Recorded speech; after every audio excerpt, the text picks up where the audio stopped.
Itu tadi sifat hakikat manusia. Sekarang kita berbicara tentang wujud dari sifat hakikat manusia. Wujud hakikat manusia, wujud dari sifat hakikat manusia itu ada 8. Yang pertama ada kemampuan menyadari diri. Jadi yang namanya manusia itu dia bisa menyadari dirinya, sadar kemampuannya, sadar potensinya, sadar kekurangannya seperti apa. Jadi dia punya itu. Yang kedua adalah kemampuan bereksistensi. Kemampuan bereksistensi. Kemampuan bereksistensi adalah kemampuan di mana Anda ingin dianggap orang lain ada, gitu kan.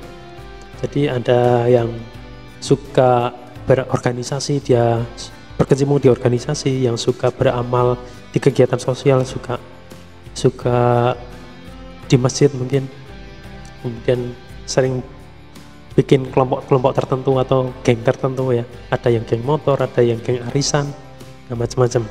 Jadi dia pengen eksis, dia pengen dianggap ada oleh orang-orang yang lainnya seperti itu. Ada kemampuan bereksistensi. Nah, yang ketiga, manusia itu punya kata hati. Ya, jadi kalau yang masih punya hati, ya masih punya hati atau ada hatinya sudah dicuri oleh orang lain gitu. Ya, yang masih punya hati pasti ada suara-suara bisikan tertentu ya. Hati itu salah satu bagian vital yang ketika itu baik maka semuanya itu baik. Ya, jadi di hati itu ada yang namanya hati, itu adalah ketika hati baik maka orang tersebut pasti juga menjadi orang yang baik. Makanya kadang-kadang kalau kita melakukan suatu keburukan itu ada seolah-olah hati kita itu akan mengabari atau bro, ojo ngono bro, kayak gitu. Jadi ada kata-kata hati yang itu ketika kita berbuat sesuatu yang enggak baik dia akan mengingatkan kayak gitu. Jadi manusia punya itu, punya kata hati. Nah, kemudian ada moral ya. Ada moral. Moral itu merupakan ajaran tentang baik buruk perilaku seseorang. Jadi ada moral. Ada moral yang harus dijaga. Nah, kemudian ada tanggung jawab ya. Seorang manusia dia punya rasa tanggung jawab apapun itu. Jadi sesuatu yang dikerjakan pasti ada tanggung jawabnya. Ketika Anda sering hadir di perkuliahan, kemudian sering ngumpulin tugas, sering disiplin mengumpulkan tugas, kemudian presentasi ya, dan ada tagihan-tagihannya diberesi semuanya ya, pasti akan mendapatkan hal yang diinginkan gitu kan. Jadi ada rasa tanggung jawab yang dimiliki. Kemudian ada rasa kebebasan ya. Jadi manusia itu punya rasa untuk ingin bebas itu. Kalau hewan kan ada tapi kan terbatas gitu kan, pasti dikurung oleh majikannya gitu. Tapi kalau ketika Anda sebagai seorang manusia kan pasti ingin sesuatu yang bebas itu. Disuruh kuliah di kelas aja pengennya di luar gitu kan, pengen jalan-jalan sendiri ya. Kemudian di rumah aja kan nggak betah kan, punya rasa ingin kemana-mana, punya rasa ingin touring, ingin piknik ataupun berlibur ya. Jadi ada rasa kebebasan di situ. Kemudian wujud dan sifat hakikat manusia yang ke-7 adalah menyadari hak dan kewajiban. Hak itu merupakan sesuatu yang harus kita ambil atau kita miliki, dan kewajiban itu adalah sesuatu yang harus kita kerjakan. Kewajiban dulu baru nanti akan mendapatkan hak yang dimiliki ya. Kalau Anda sebagai anak pasti haknya orang tua itu apa? Memperoleh bahwa anaknya, memperoleh kabar baik bahwa anaknya memang benar-benar rajin kuliah. Ya. Kewajiban orang tua apa? Ya, kewajiban orang tua adalah membiayai, kemudian mengasih uang jajan, uang saku dan sebagainya. Tapi dia punya hak di mana anak ini atau Anda ketika kuliah berarti Anda harus punya konsekuensinya ya. Jadi harus punya IPK yang bagus, IPK yang di atas 3, ya di atas 3, itu. Pun Anda sebagai seorang pelajar ya, kewajiban apa, haknya apa kan, harus paham. Kalau kewajibannya kuliah berarti belajar kemudian presentasi, bikin makalah, penelitian kan gitu. Haknya apa? Hanya mendapatkan nilai yang terbaik, nilai A atau nilai amin, nilai B gitu. Jadi sadar tentang hak dan kewajibannya. Nah, wujud dan sifat hakikat manusia yang terakhir adalah memiliki rasa kebahagiaan ya. Jadi punya rasa bahagia. Anda kalau dapat reward, dapat uang jajan yang banyak, pasti rasa bahagia, ada rasa bahagia gitu kan. Jadi itu wujud di sifat hakikat manusia, ada 8 ini. Oke, setelah kita mempelajari wujud sifat hakikat manusia, kita akan melihat tinjauan manusia ya. Tinjauan manusia. Manusia itu ditinjau dari dua hal itu ya. Ada yang secara evolusi, yang kedua adalah secara filosofi. Yang pertama, ketika manusia ditinjau secara evolusi, berarti manusia dilihat dari perubahan bentuknya ya. Kalau menurut teorinya siapa itu, Charles Darwin ya, teori Darwin itu manusia secara evolusi berasal dari kera ya, dari kera kemudian berevolusi sampai jadi seorang manusia. Itu menurut teorinya Charles Darwin. Nah, tapi teori Darwin ini dibantah oleh dua pakar ilmuwan dari Prancis ya. Jadi teori Darwin nggak berlaku, dilawan oleh dua pakar ilmuwan dari Perancis, di mana ya bernama dia namanya Petit dan Prevost. Jadi dua ilmuwan itu membantah manusia itu tidak akan ketemu ketika diawali dari kera ya. Karena kera dengan dikasih apapun itu, treatment apapun itu, tidak mungkin bisa menjadi manusia karena secara struktur genetikanya memang berbeda gitu. Jadi manusia ketika lahir di bumi ya udah manusia gitu kan. Itu. Kemudian pakar lain seperti Boole juga pernah menyatakan bahwa material apapun itu tidak akan bisa mendorong dari kera kemudian bisa menjadi manusia. Nah, itu menurut Boole. Jadi banyak ilmuwan yang sudah menentang teori tentang Darwin ini. Jadi teori Darwin tidak berlaku lagi gitu. Nah, kemudian ada yang lain yaitu menurut Dr. Hussein Ramdan ya. Beliau adalah pakar molekuler. Dr. Hussein Hamdan ini, jadi penelitian menegaskan bahwa manusia yang lahir pertama kali di dunia atau seorang perempuan yang lahir pertama kali di dunia yang ada di dunia itu adalah Siti Hawa. Ya, jadi Siti Hawa dilahirkan atau diciptakan itu untuk menemani Nabi Adam. Itu adalah manusia atau ibu pertama yang ada di dunia ini. Itu riset-riset yang sudah menentang keras tentang teori Darwin. Jadi teori Darwin nggak ketemu kalau dari kera kemudian jadi manusia, nggak ada yang bisa menjelaskan secara detail ya. Bahkan pakar-pakar biologi molekuler pun semuanya membantah.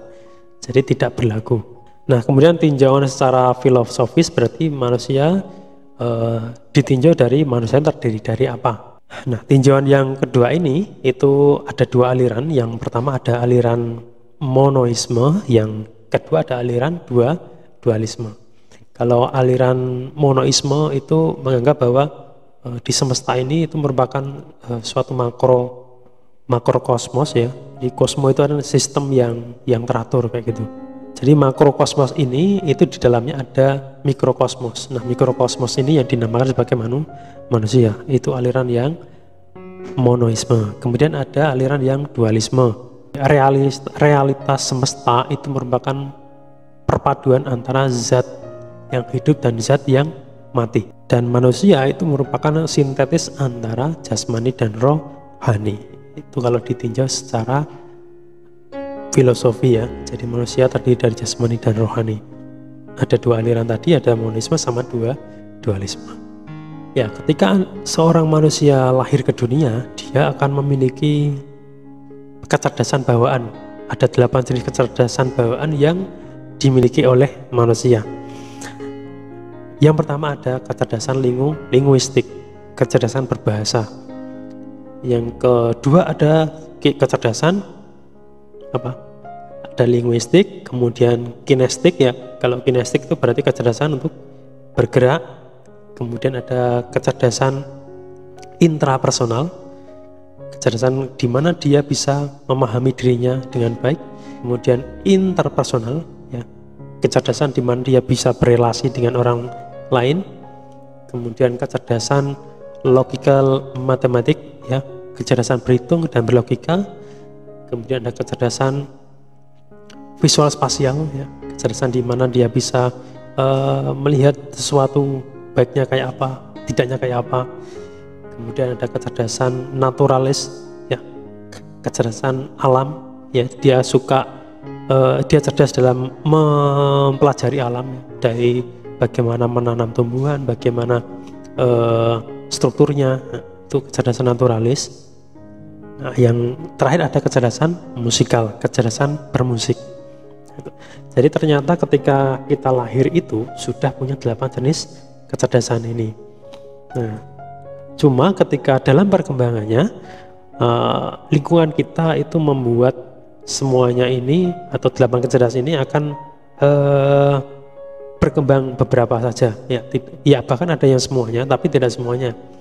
Jadi lingkungan itu akan membentuk bagaimana Anda nanti akan lebih fokus ke bagian mana.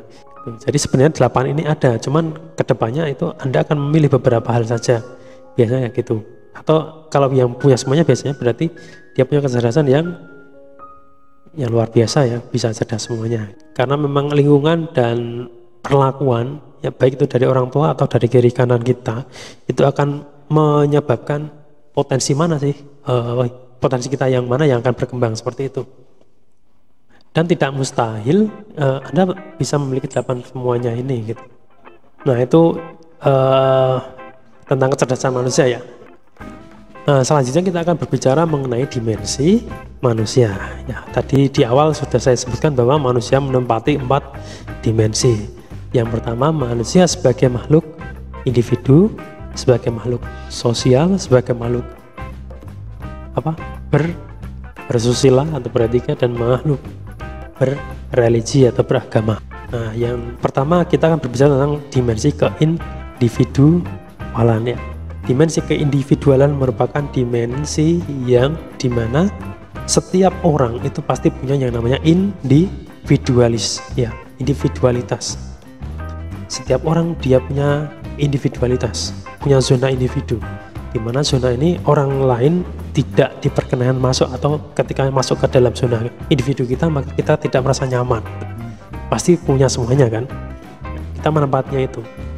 Katakanlah ketika kita ingin menyendiri di kamar, ya, ganti pakaian itu kan, pasti orang lain nggak boleh masuk kan, ini zona individu saya. Ketika Anda punya masalah yang sangat rahasia, ya, sangat rahasia, itu berarti sudah masuk zona individu. Jadi orang lain tidak punya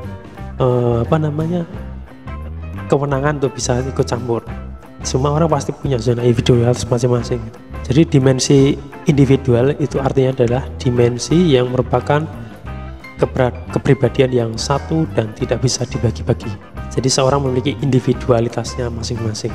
Bahkan anak yang kembar pun, ya, kembar secara genetik pun, wajahnya persis, ya, tinggi badannya persis, mukanya persis, pasti dia punya individu masing-masing. Nggak bisa kita samakan antara yang si A sama si B. Jadi individu seorang kembar pun itu ada gitu. Jadi sebagai makhluk individu, manusia mempunyai sifat yang secara khas tidak bisa disamakan kepada orang lain. Jadi secara individual dia tidak bisa disamakan ciri khasnya dengan orang lain. Itu makna dari dimensi keindividualan. Setelah menempati dimensi keindividualan, pasti Anda juga menempati dimensi sosial, ya. Ada nggak manusia yang bisa hidup sendiri di hutan? Mau coba barangkali, ya, Anda hidup sendiri di hutan, kemudian bikin rumah sendiri, bikin tanaman sendiri, nggak butuh siapa-siapa. Bisa nggak? Nggak bisa kan? Pasti butuh yang namanya berinteraksi, bercengkerama, berhubungan dengan orang lain, ya, berhubungan dengan orang banyak gitu. Anda pengen nikah, pasti nggak bisa kemudian bekerja sendiri kan, nggak bisa. Butuh pasangan, ya, butuh masyarakat yang nanti bekerja di rumah saudara, kemudian ketika nanti ada acara hajat dan macam-macam, kerja bakti dan sebagainya, pasti kita butuh yang namanya orang lain gitu kan. Jadi dimensi sosial itu merupakan dimensi di mana ada rasa keinginan untuk berhubungan dengan orang lain. Semuanya pasti ada. Kalau nggak percaya coba deh, seharian Anda kunci pintunya, ya, kunci pintunya di rumah, ya, nggak ada siapa-siapa, betah nggak? Betapa karena ada wifi. Coba dulu ya, coba dulu seharian semalam gitu kan. Ya, kalau Anda tiba-tiba mati itu kan. Ya. Dulu di zaman saya kuliah itu ada mahasiswa yang terlalu fokus dengan skripsinya, kemudian ternyata tiba-tiba dia ditemukan meninggal dunia di kamar. Ya, naudzubillah ya. Jadi kalau meskipun Anda punya dimensi keindividualan, ya paling nggak dikabari kiri kanan kamar saudara, diajak komunikasi lah. Jadi kalau di kos-kosanmu ya jangan cuma masuk ke ruangan kemudian dikunci, keluar lagi, masuk kamar dikunci ya. Tapi ada interaksi di lingkungan situ gitu. Gitu. Jadi jangan sampai terjadi kayak kasus tiba-tiba meninggal di kamar, kemudian karena dia nggak pernah makan, cuman memikirkan skripsinya di ruang kamarnya. Jadi dimensi sosial itu sangat penting. Anda kalau tidak pernah melayat, tidak pernah orang punya hajatan tidak pernah datang ya, kemudian ada yang nikahan Anda diundang nggak pernah datang juga, jangan harap nanti ketika Anda saudara nikah kemudian mereka datang ke rumah saudara memberikan selamat kepada saudara gitu kan. Nah, jadi semua ada hukum alam timbal baliknya gitu. Jadi dimensi sosial ini penting. Oke, yang ketiga kita masuk ke dimensi susila. Su itu artinya apa? Su itu artinya baik. Kalau orang Jawa itu banyak yang namanya Su ya. Ada Su, Sumarni, Sumarno, ya, Sudarsi, Sukarman, Sukamto. Ya. Ada Su itu artinya baik. Kalau A ditambahi Su ya, berarti tidak ada A-nya, berarti tidak bahagia. Sudahlah itu. Nah, jadi secara bahasa su itu artinya baik dan sila ya, itu adalah kepantasan. Jadi pantas yang baik itu seperti apa sih? Ya, dimensi susila itu seputaran bagaimana kita berperilaku secara sopan dan pantas. Tidak hanya sopan saja, tapi juga pantas dilihat orang lain. Jadi meliputi etika dan etiket. Ya, ketika kita bertemu dengan orang lain, membungkukkan badan, ketika ketemu yang lebih tua ya. Tidak bentak-bentak sama orang tua ya, kemudian sopan santun di manapun berada ya. Nah, itu dimensi susila. Coba kalau Anda nggak punya dimensi ini ya, nggak pernah bersusila, nggak pernah sopannya, diantemi wong gitu. Ya gitu. Jadi ada dimensi susila yang itu sedikit banyak Anda harus miliki juga gitu. Jadi kalau menurut orang bijak itu attitude change everything ya. Attitude itu change everything. Sikap itu bisa mengubah segalanya. Contoh ketika saya punya mahasiswa di kelas yang namanya attitude-nya itu saya hafal dia misalkan ya, si X ini misalkan, kok dia di kelas itu nggak pernah masuk. Ketika ketemu dengan dosennya dia pura-pura tidak kenal misalkan ya, ketemu di jalan nggak kenal, pura-pura malah memalingkan muka gitu kan. Jalan papasan di lampu merah, langsung tutup helm, set, boncengan rapat gitu kan. Ada yang kayak gitu. Ketika saya tahu ternyata dia seperti itu, meskipun dia pintar di kelas ya, jangan harap dapat nilai A gitu. Wah, dari A saya turunkan langsung ya D gitu. Jadi attitude itu bisa mengubah apapun gitu. Pun sebaliknya ketika si A ini di kelas dia tidak terlalu pintar, tetapi attitude-nya baik ya. Di luar dia ramah, kemudian sopan ya, sama dosennya tidak sombong ya. Jadi ketika meskipun saya tahu dia tidak begitu pintar ya, ya pertama saya kasih ya udahlah, kasihan. Kalau awalnya saya kasih mungkin cuman C ya, saya naikkan ya. Ya ketika mungkin saya berpikir cuman C, ternyata anak ini baik. Jadi ya udahlah saya naikkan. Jadi C+. Ya, bahkan bisa langsung A saja lah. ini baik ini.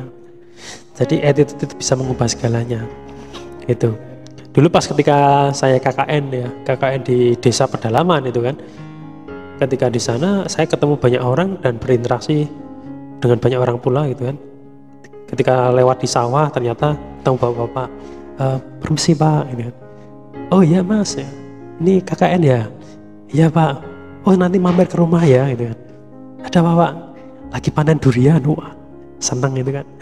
Jadi ketika sopan itu dibawa ternyata punya dampak yang sangat baik sekali gitu.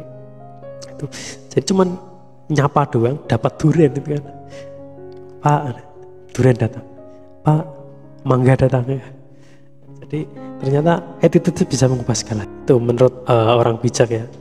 Kemudian dalam penelitiannya William James itu pernah menyebutkan bahwa penelitian di generasi saya itu menghasilkan bahwa manusia itu dapat mengubah hidupnya ketika dia mengubah sikapnya ya.